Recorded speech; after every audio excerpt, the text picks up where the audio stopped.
घर में मोर पंख रखने से हो जाओगे रातों रात धनवान। हमारे हिंदू धर्म में मोर पंख को बहुत ही पवित्र माना जाता है। यह जिस स्थान पर भी होता है वहां नकारात्मक ऊर्जा को नष्ट कर देता है। शास्त्रों में मोर पंख को सुख और समृद्धि का प्रतीक माना जाता है। यह अत्यंत ही चमत्कारी होने के साथ साथ घर के वास्तु दोष को भी खत्म कर देता है। वास्तुशास्त्र में मोर पंख को घर में रखने के कई नियम बताए गए हैं। मोर पंख घर में रखते समय इन नियमों का पालन अवश्य करना चाहिए, तभी मोर पंख का सकारात्मक प्रभाव आपको देखने को मिलेगा।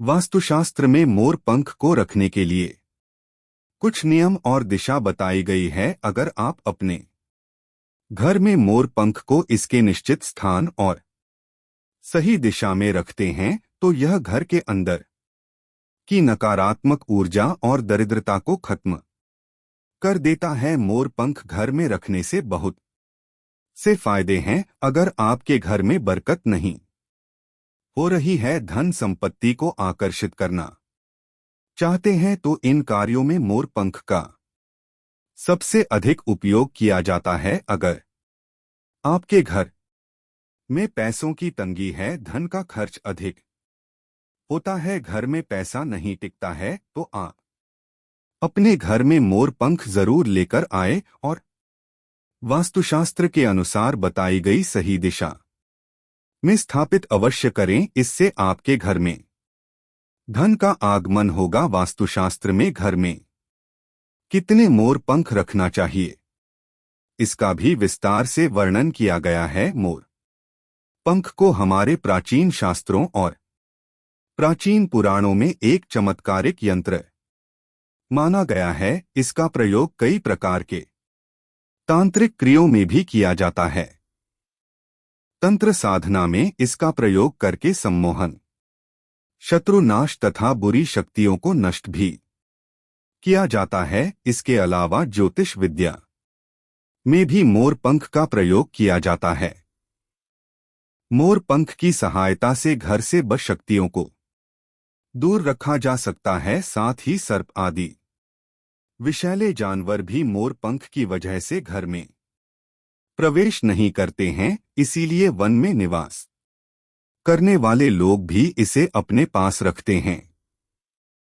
मोर से जुड़ी पुराणों में कई कथाएं लिखी हुई है। पक्षी शास्त्र में मोर से जुड़ी एक कथा का वर्णन किया गया है। प्राचीन युग में संध्या नाम का एक बहुत भयानक असुर हुआ करता था। वह बहुत ही शक्तिशाली और बड़ा तपस्वी था। गुरु शुक्राचार्य से विद्या प्राप्त करके संध्या नाम का यह असुर देवताओं को अपना शत्रु मानने लगा था। उसने ब्रह्मदेव भगवान शिव से वरदान प्राप्त करके और भी अधिक शक्तिशाली बन गया था। इसके बाद उसने स्वर्ग लो आक्रमण करके सभी देवताओं को अपना बंदी बना लिया। लेकिन उस असुर को पराजित करने के लिए देवताओं ने योजना बनाई, जिसके लिए उन्होंने मोर पंख की सहायता ली और सभी देवता और 9 ग्रह मोर के पंख में विराजित हो गए, जिससे मोर बहुत ही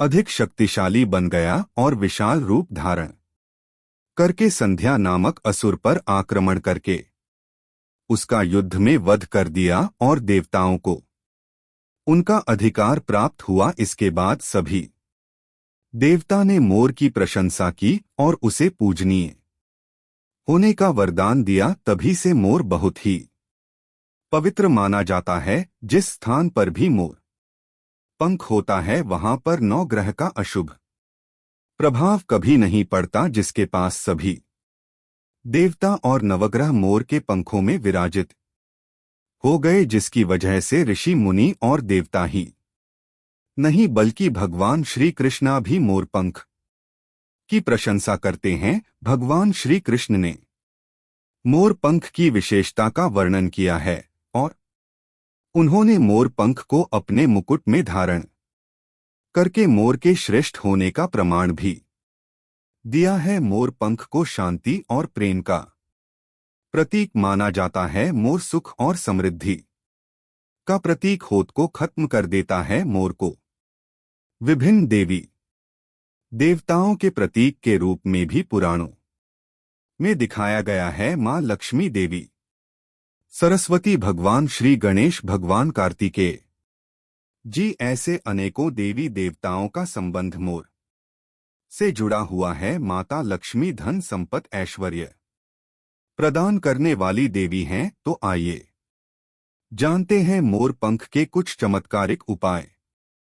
लेकिन उससे बना रहे तो इस वीडियो को लाइक करें। और मोर माता सरस्वती के वाहन होते हैं, इसलिए विद्यार्थियों को अपने पास मोर पंख अवश्य रखना चाहिए। अगर आप घर में बांसुरी में मोर पंख डालकर अपने घर में रखते हैं तो इससे आपके परिवार में सुख, शांति और खुश का वातावरण बना रहता है।